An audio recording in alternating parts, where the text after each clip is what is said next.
Welcome to this interview with Down to Earth. My name is Banjot Kaur and I am a correspondent with the publication. Today we have with us the Director General of Council for Scientific and Industrial Research, Dr. S.C. Mande. Welcome to the interview, sir. With him, we will be talking on a range of issues related to COVID 19, also about the new variant which has been found in the United Kingdom.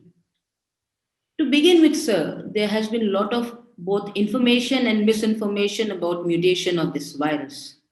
If you could just set context for our viewers, how does mutation take place and when is it actually necessary to take it seriously? So what happens is that all living organisms of the planet, whenever they replicate, they always accumulate mutations. Right. We are two different human beings simply because we are not 100% identical in our genome sequences, right? And that happens to all living organisms. Viruses especially are very notorious that when they are replicating inside our body, they actually accumulate mutations. And that allows them to exchange what we call or engage the host being a human being in this case, but also animal viruses or plant viruses, that allows them to engage in some sort of a host and pathogen battle. So there's always a pull and push from both sides, host and pathogen. Host is putting pressure on the pathogen to get rid of it. The pathogen is trying to establish itself within the host, and that leads to mutations in the pathogen in general in this particular battle.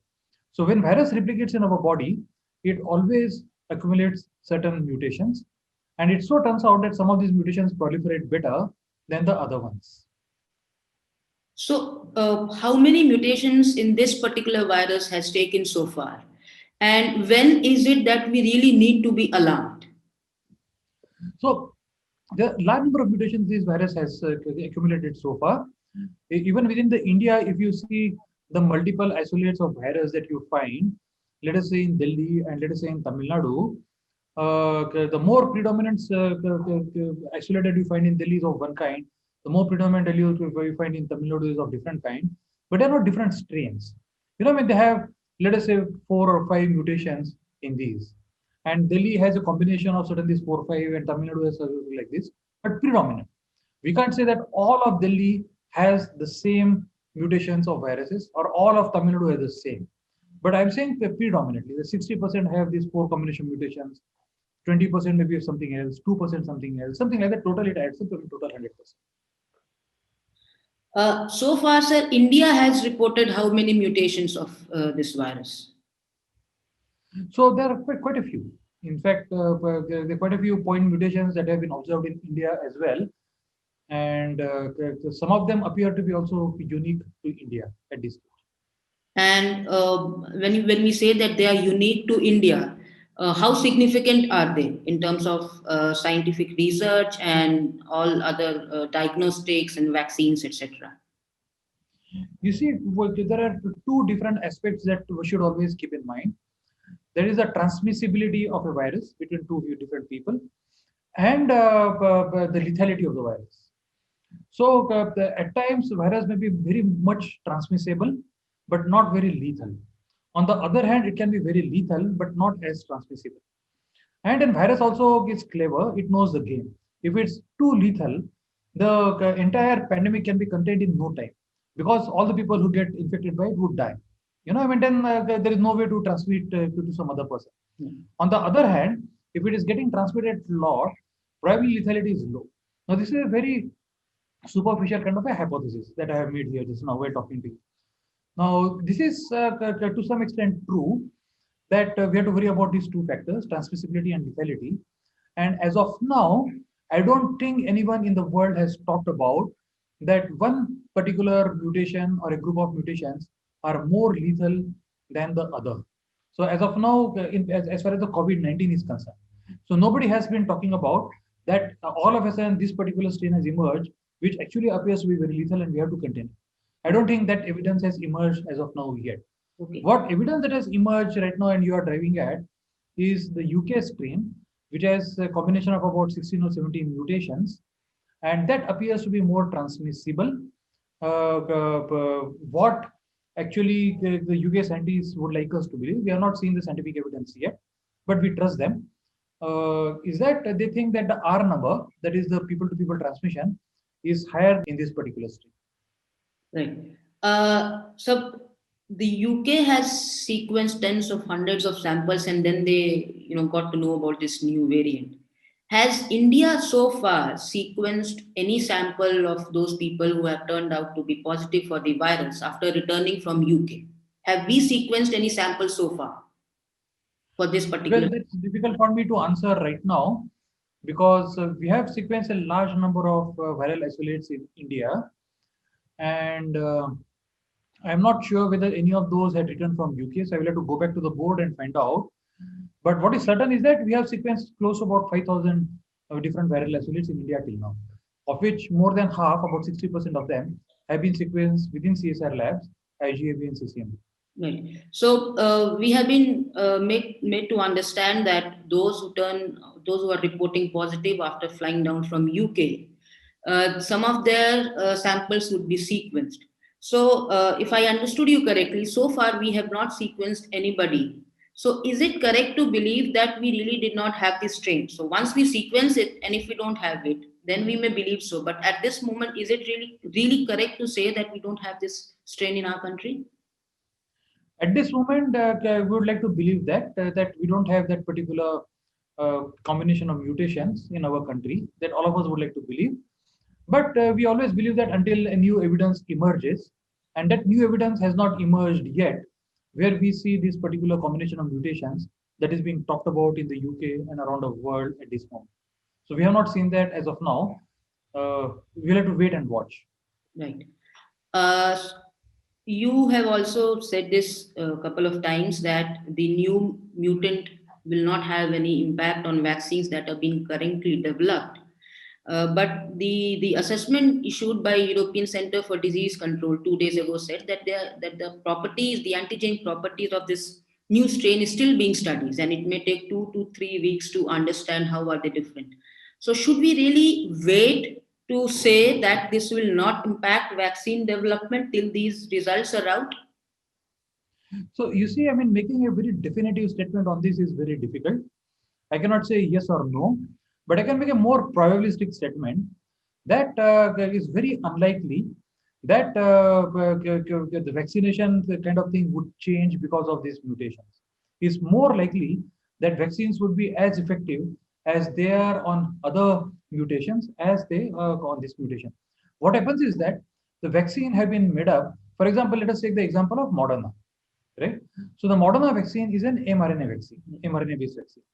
Now the mRNA is the messenger RNA that they're actually infusing into our body. It gets into our cells and it makes that particular spike protein in our cells, right? And when it makes that particular spike protein, what happens is that our body generates immune response against this particular spike protein. When the body generates immune response, it generates a holistic response against the entire protein, spike protein. The spike protein looks something like this, and it generates immune response against all of them. The mutations are localized on a few places here and there. And therefore, antibodies probably which bind here and which would be affected by the mutations may not bind there because of the mutation. But yet there are in the body, there are also antibodies which bind here. So our body has actually very cleverly now generated a very large repertoire of antibodies which can neutralize the virus. And therefore, the hypothesis, as I said, the probabilistic statement, is that vaccines would be as effective with this mutation as well. Sir, how do you think would the diagnostics be impacted? Because the spike gene based RT-PCR tests are still limited. So how do you think the diagnostics may get impacted because of this new strain? Yes, that's a very good question. Now, if the diagnostics is based on, well, let us talk of RT-PCR diagnostic. Now, RT-PCR diagnostics, the virus has an RNA which is close to about 30,000 bases. And out of these 30,000 bases, RT-PCR picks up a small fragments for amplifying them, you know. And this fragment, if it is amplified, then we know this fragment has come from this particular virus. Right. All right.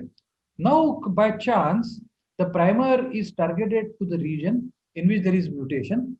Then, of course, there will be difficulties in identifying that because that particular region of the virus, the RNA, will not get amplified by RT-PCR. So we will have to watch on that whether any of those primers are targeted towards the region in which the mutation has been accumulated. And if so, we will actually very quickly change the strategy and move the primer to a region which is more conserved and less mutated. So, are we really in India moving towards changing the strategy for diagnostics? At this stage, not really, because I don't think that problem is as severe yet. Or rather, I don't think the problem is assuming as serious proportions as everyone would like us to believe. The scientists don't believe the problem is as serious as that right now, but we are ready. As and when we think that problem is potential to cause more worries to the general public, we will definitely have very quickly, because this is not very difficult to change the strategy. Within a day or two, it can be actually very quickly changed to another stage. Okay. How many, sir, genome data sets have we submitted to the international database from India? So there is a database called GISAID, and India has submitted roughly close to about 5,000 genome sequences there now. Considering the caseload that we have had in India, do you think that this number was enough because other countries are doing much more? So, do you think that this number was robust enough? You see, the statisticians would tell you that if you want to predict, for example, I'll take a completely different example. You want to predict election results, right? Cephalologists, right? For the entire country, as long as your sample is completely random, I mean, you're not categorizing people by gender or religion or age or whatever. You keep the sample completely random. Is 16,000 people is good enough sample for predicting entire country's election outcome? So you can now imagine how powerful this statistical sampling could be. And as long as we keep things random, more or less it's okay. But that is not to say that we should not increase our throughput of sequencing. And at this moment, we are very actively considering increasing the throughput of sequencing of different isolates. Sir, in case of vaccines, this pandemic, we had vaccines in just 10 months. I think the earlier record was of 4 years. Now, we are given to believe that no corners have been cut, but only the time in the bureaucratic hurdles has been cut. So, is it this just one factor that brought down the long timelines of several years to just few months? Well, I mean, that's a very tricky question to address. Typically, what happens is that once the vaccine has been administered, an experimental vaccine has been administered, which is under investigation, then what we do is typically we actually observe the people for certain period of time. And if the people actually don't develop any symptoms or something, and then we actually count how many of these people actually develop the disease, Right. right? So you give two kinds of shots to people. One is the actual investigational vaccine, and one is the placebo, Right. right? And after a particular time, you evaluate how many of these have developed COVID. Right. And once again, going back to the Moderna or Pfizer the data, roughly about close to 190, 200 people developed COVID, Right. out of which they turned out that 15 people had taken the actual vaccine, investigation vaccine, and about 180 people had taken the placebo. And therefore, it says that the efficacy of the vaccine is something like 95%, Hmm. in that particular cohort. But the question is, what number is a good number? Because they have tested this on about 30 or 40,000 people. Whether that's a good number or we should actually conduct a test on much larger people, that's a question. But nonetheless, all the regulators around the world look at this data very closely. I mean, the regulators are extremely worried that you don't want to inject something in a human being which might actually have an adverse effect. So regulators actually watch it very closely. And even after getting an emergency approval, people will be watched for next year or two, people who are receiving vaccination. Whether any of them are developing certain kind of reactions or not and everything, they will be watched what is typically called as phase 4 observational study. Right. So that would be conducted on many people around the world. Right. So the question that you asked me is rather difficult, but nonetheless, the studies have been quite robust. Okay. Uh, Talking about genome sequencing in India, sir, how many labs do we really actually have in India which are capable of doing this rigorous scientific exercise?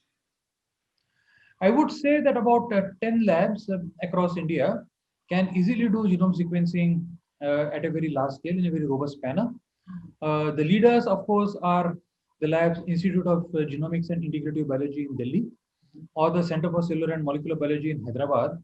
They are the true leaders of all the sequencing efforts that are going on in the country. But there are also other labs like the National Center for Cell Science in Pune. There's the National Institute of Biomedical Genomics in Calcutta. They're also chipping in. The Center for DNA Fingerprinting and Diagnostics in Hyderabad. So they're all chipping in their way, and they also are sequencing quite a lot of strains. Institute of Life Sciences in Bhubaneswar. So many of them are actually chipping in. So together we may have about 10 to 15 labs which can sequence very easily and scale up the sequencing in a very robust manner. So, considering this pandemic and considering that the new variants we are having now, do you really think that as a country we need to ramp up our infrastructure, scientific and otherwise, to do genome sequencing in India? Yeah, that I think I truly believe that we must ramp up our genome sequencing capabilities, not only for this pandemic. This pandemic will come, this pandemic will go sooner or later, right? But we must have capabilities in genome sequencing for many different reasons. I mean, we have an increasing load of cancer patients in the country. And as of now, the standard of care does not dictate that you map the mutations before you decide the therapy on the cancer patients. That's an extremely important aspect of deciding the cancer therapy. We have a burden of rare genetic disorders in the country. About 7 crore people actually suffer from rare genetic disorders, and we must map that. So that capability we must have in the country, and for that particular purpose, as a long-term strategy, we must ramp up our genome sequencing capability. I think that would be a terrific idea to do right now. So, for doing this, sir, if I were to ask you, what are the say 5 things that we need to do to begin with to ramp up this infrastructure? What we have been doing from CSIR is we have actually generated sufficient amount of capability in doing that. Especially, as I told you, two of our institutes, IGIB Delhi and CCMB Hyderabad, and there's significant capability in these institutes. But we'll continuously need to remain at the forefront of new technologies that are coming in. There are new and complementary technologies that are coming in genome sequencing aspects, and we must remain at the forefront of those. And anytime a new technology comes up, we must be in a position to adopt that very quickly and implement them. CSIR has sponsored many trials for drugs on COVID-19, both repurposed drugs and Ayush drugs.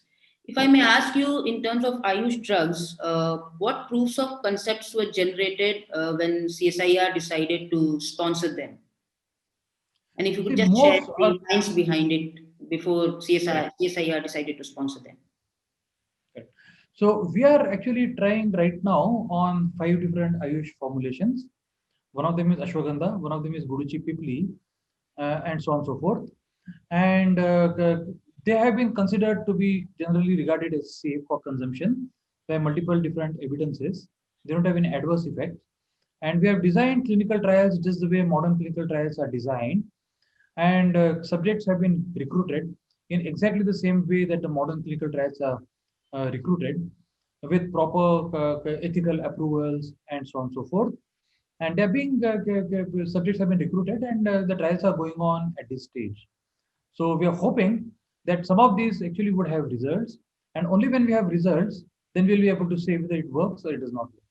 So when you said there were evidence to say that these products will have some good impact for treatment of the disease. So if you could share that evidence, what was the thinking, the scientific thinking that went in the background when CSIR decided to sponsor them? I did not say that they have evidence on treating the disease. I said that these have been actually used by many people around the country, and they have been regarded as safe. People have been taking them under the belief that they do actually have some curative properties, but those curative properties have not been proven from the modern scientific perspective, and that's exactly what we are attempting to do. Okay. Pandemic has been a learning experience for institutes across the world. So if I may ask you, as head of CSIR, what were your key challenges and what were your key learnings of this pandemic so far? Yeah, thank you for asking me that question. I can give a 1 hour lecture on this particular aspect. But there are multiple things that we have learned. Number one is that our scientific infrastructure must be up to the mark. Whatever we say today, we have general lack of BSL-4 facilities, level 4 facilities in the country. There are a couple of them, but they're not too many. We must have at least 10 BSL-4 facilities in the country, right, where we can actually handle pathogens of great importance. Similarly, level 3 facilities we don't have too many across the country. We must have trained manpower to work on issues important to like this. But it's not the only issue. This pandemic is not the last one that humanity is going to see. We are going to see many more pandemics in the future. But we must be prepared for that. And our preparedness levels have to be absolutely up to the mark, right? Having said that, let me also say that as much as India was unprepared for a pandemic, so were the most developed countries too. And in fact, what the pandemic has told us that some of the most developed countries have had the worst kind of response to the pandemic. You would agree with me that economies which are so good that everyone actually aspires to look at those economies and compare ourselves with those economies have fared so poorly compared to India in the pandemic. But yet that does not underlie the fact that we must improve our preparedness for pandemics in future. But pandemic is not the only crisis that humanity is going to see. We are going to actually encounter many different kinds of challenges for humanity in future. Climate change is for one of them. And we have been crying loud saying that climate change is real and we must do something from our side to reduce this climate change. So, And they're the kind of thing that actually they're the challenges and things that we have learned, and we must actually address them effectively as a collection of people together. so if you were to advise the government, sir, that these are the 2 things or 3 things that we really need to do, be it this pandemic or be it, other such outbreaks, what were those 2, 3 or 3 things would be to begin with? Yeah, in any case, I get to advise the government because I also wear a cap of government and at different bodies I do go and give my advice. And I do tell them that our preparedness has to be better.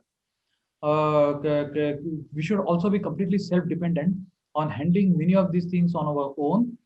One of the things that we learned actually about these the medicines, that we have to have the capability of all the APIs in the country and so on and so forth. And the other kind of advices that we actually give to people, that we should be self-sufficient in many of the respects of this, that what we have seen in the pandemic. So the capability of being prepared for any kind of calamity in future. And India has actually over the years done extremely well. For example, in the prediction of cyclones and where the cyclones are going to hit, India has developed a fantastic capability in that. Our IMD, which comes under the Ministry of Earth Sciences, now does it so accurately that we have been actually losing lot less number of lives than what we used to do in the past. But we have to actually take a 360-degree view of all possible calamities that can strike us, and we must be prepared for those, and we must have in preparation the science and technology solution to deal with those kind of situations. Thank you, sir. Thanks a lot for taking time and talking to us. Thank you very much. Thank you, sir. Bye-bye.